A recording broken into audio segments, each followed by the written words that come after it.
has been really probably the hardest thing I've done in my life was trying to, one, create a company like this, and two, raise money for the after I created it.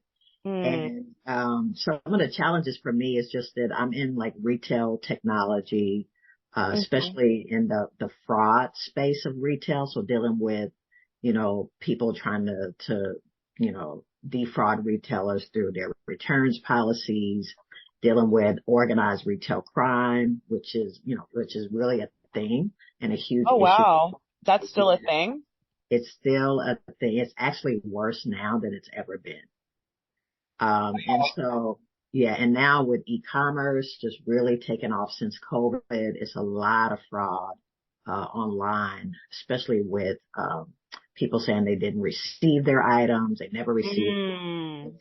They really did, but it's hard to tell now because you have people like DoorDash and Instacart and all these different services that now deliver. It's really hard for retailers to track that they really get it, and so they usually just send you another one and the fraudsters Yeah. know this, so they get two and they return them both. And so it's just a lot of fraud in this space. So they're making a lot of sales and different things online, but they're still losing, money because of the fraud around it, and the different tactics. And so, me being in this kind of space, I had challenges because it's not, I don't think it's anybody else really, any company led by a black woman, veteran in tech. I'm a tech founder as well.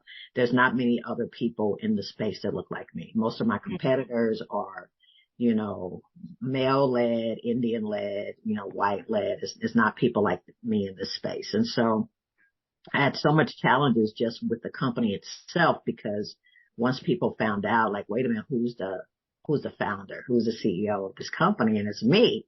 It's like, wait a minute, I got that you look, like you're the, you're the founder. Oh, And wow. it was like blatant. Many times it was like so blatant. Like I'd have people on my team out talking, my sales team, and they're mostly white male or black males. And so then it's like, oh wow, so who's the founder? And I would come in, it's like, what? They're like, yeah, she's the boss.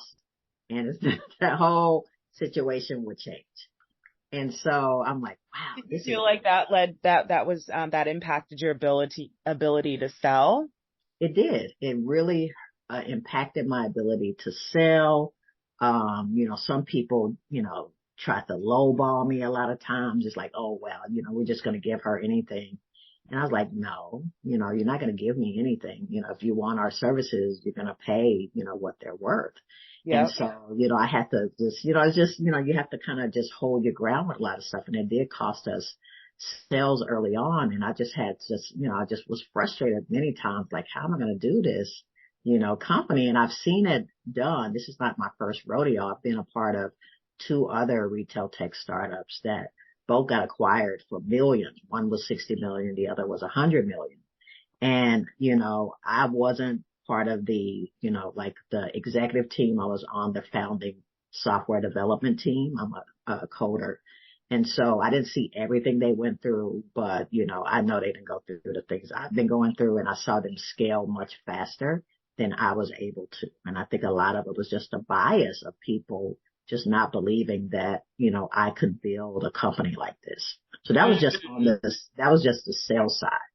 Then you get to the investor side, which was to me was just worse because, I thought, wow, I'm going to raise so much money. This is such a great idea. We're fighting fraud. We're building, an enterprise SaaS. We're looking at analytics and AI. This is going to be so easy to raise money for. And I was so naive in the beginning. And I was like, I was watching people raise all this money. I'm like, oh, this is going to be so easy. And I could not raise a dime, not a What? dime, not a dime until last year. It was the first time ever I was able to raise funding. And I think it's because of all the George Floyd and all the attention on underrepresented founders and black founders. Yeah. And that's what changed. But until then, I was not able to raise a dime for Oh this my company. God. Yeah. Like, so who were you going to? Who were you pitching to?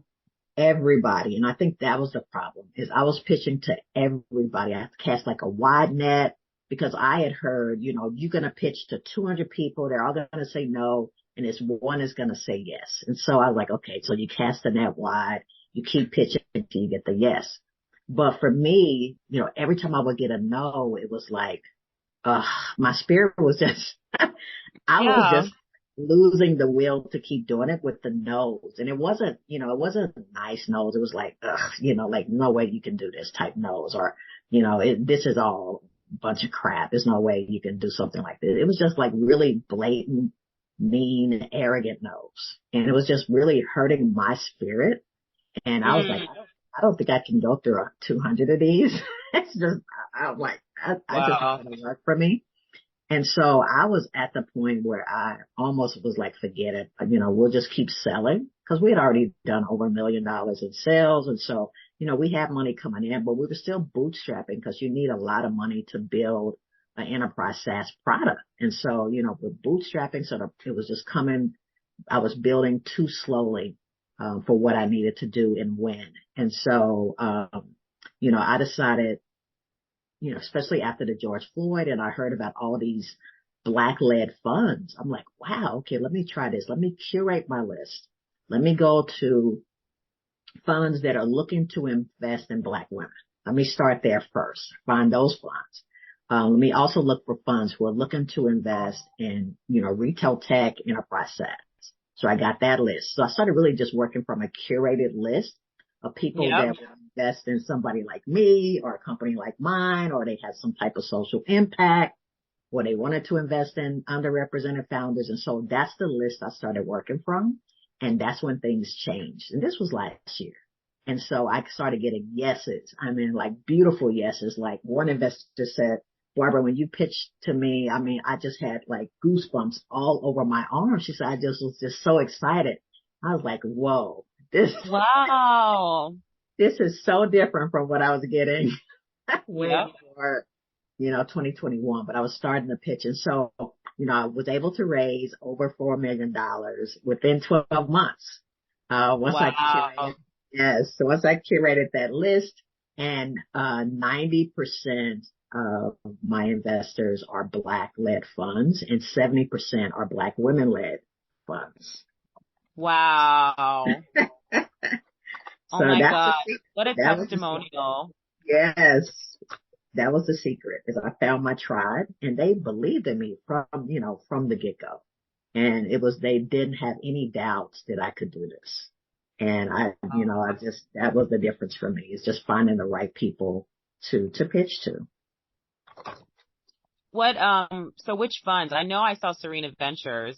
Yep. Um, Serena Ventures, Aperture Ventures, Morgan Stanley's, program led by Carla Harris and Alice Bima. mhm.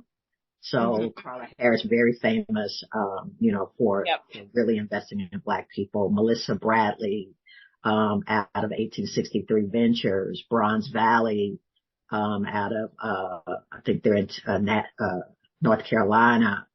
Google for Startups, Jewel Burks, leading that whole effort. Google for Startups, Black Founders Fund.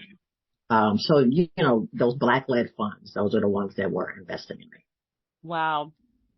Um, so this is very insightful. I mean, of course, you had a whole movement of putting money in the hands of Black fund managers, Yes. because they have a closer tether to the community, and Yes. so we'll be able to get dollars to folks of color, for women, Yes. so that's like a really important strategy.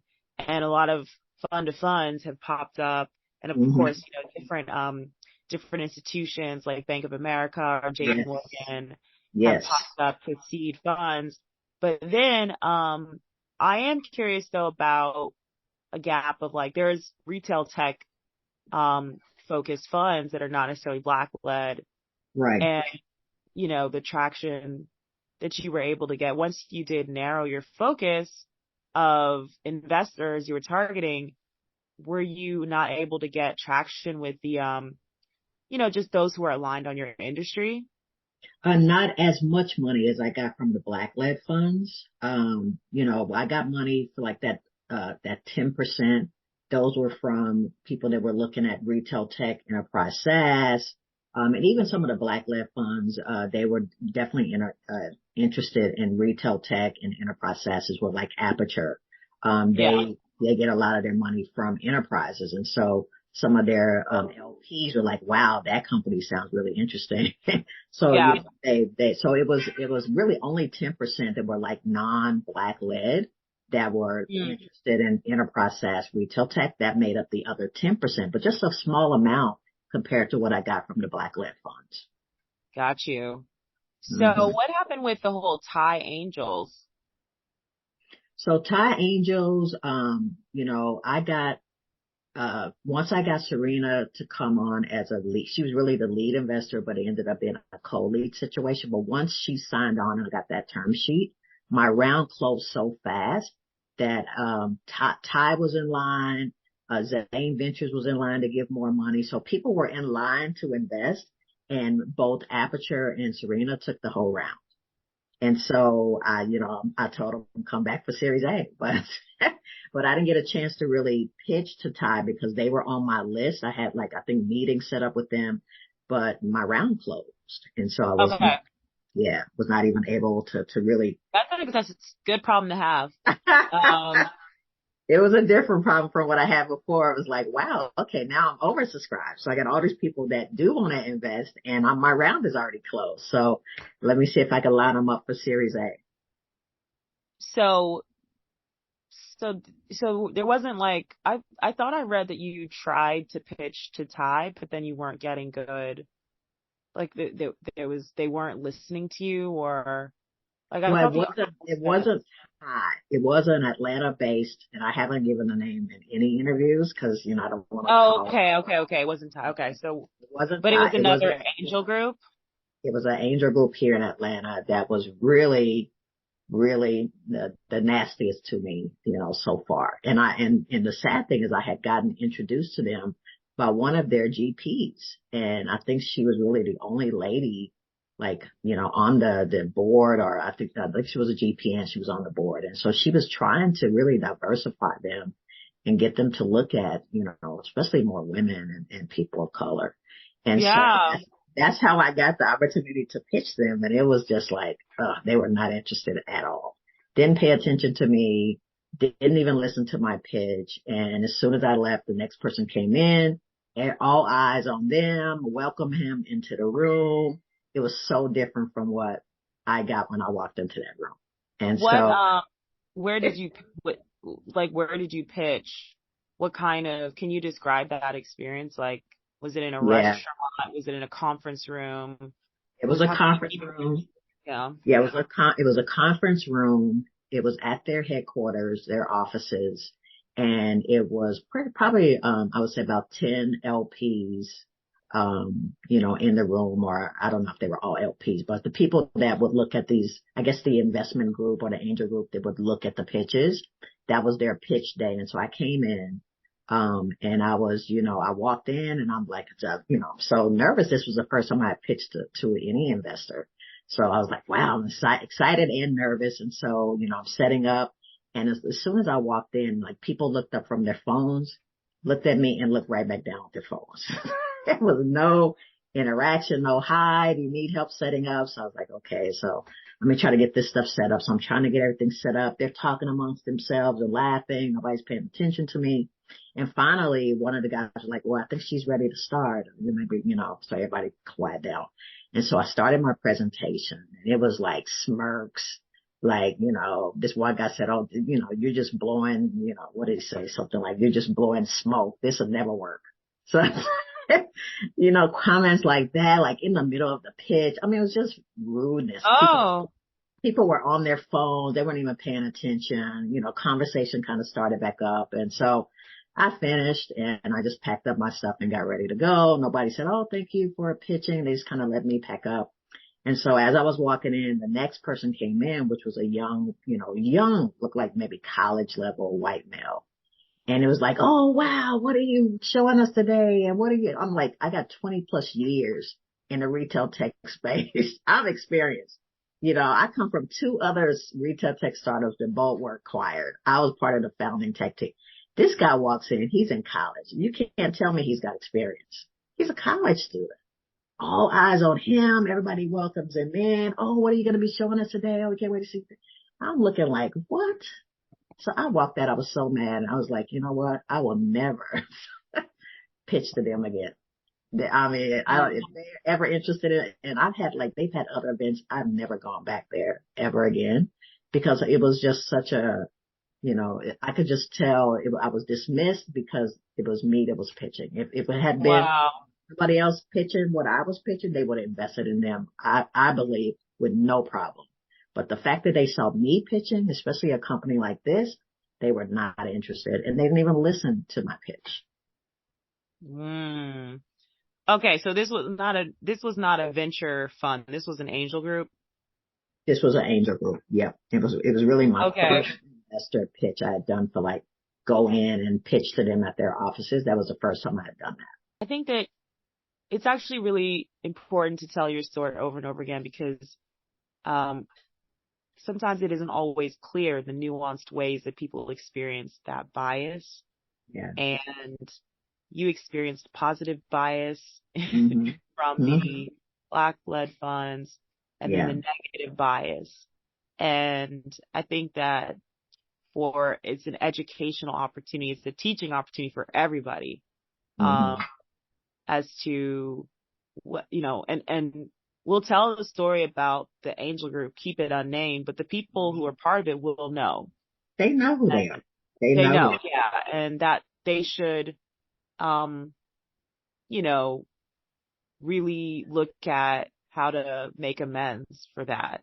But so now, if you were there's certain, I'm sure, strategies that you talked about a more curated approach, but being able to raise $4 million is no small feat. And if you were to give some, tips and strategies for someone who has a product in the market, but is not clear on how to approach the fundraising process, how would you advise them?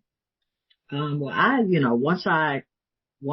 cause I had pitched a lot before this and was really getting disgruntled. So I had met a lot of people that were really fans of what I was doing, thought it was like, wow, Barbara, this is huge.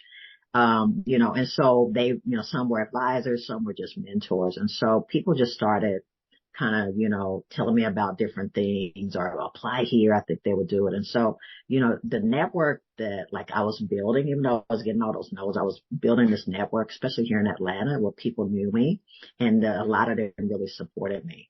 And so, other than the curated list, because I think that's what changed the game for me is curating my list and not pitching to everybody, hurting my self-esteem and mental attitude. Curating that list and only pitching to the funds that would, highly, more likely to invest in me. The other thing I would say is that the ecosystem, I was around people that helped me with my pitch deck. It started out rough. It was not the prettiest deck you ever saw. And so I went through a few incubator programs, accelerator programs, and they helped me with my deck. They helped me create a very professional deck. So I had this beautiful, I call it my $1 million deck, a multi-million-dollar deck. Yep. So my deck got really good.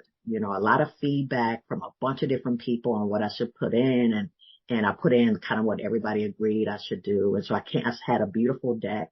And then I had coaching on how to pitch, because I'm a coder. I was very introverted, very shy.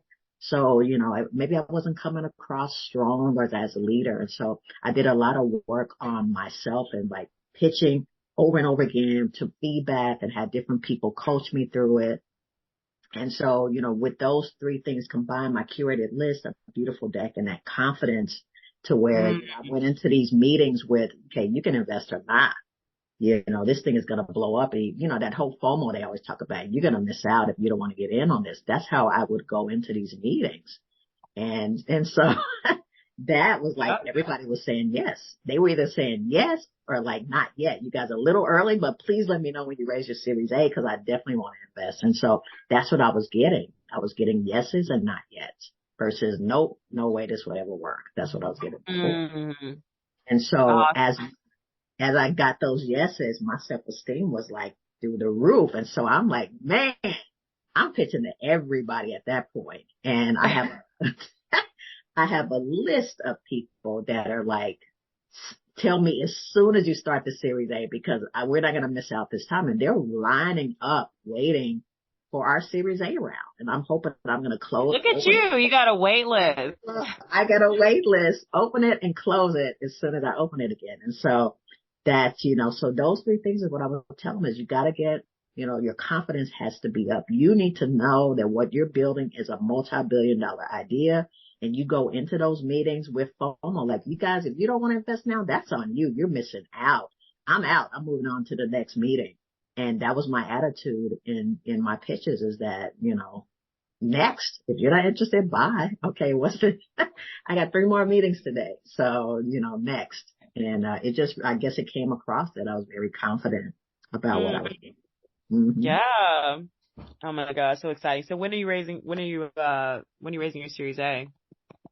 It's probably going to be, right at the end of the first quarter of Q2. I'm sorry, 2023 Q1, like right around Q1, Okay. Q2.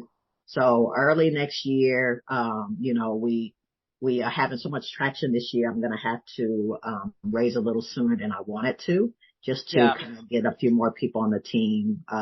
Yeah. And so, that's what I'm telling everybody. I'm already starting to talk to some of them now because they want to meet already so they can be ready and they know how much we're raising so they can, make sure that they're going to be ready for the raise.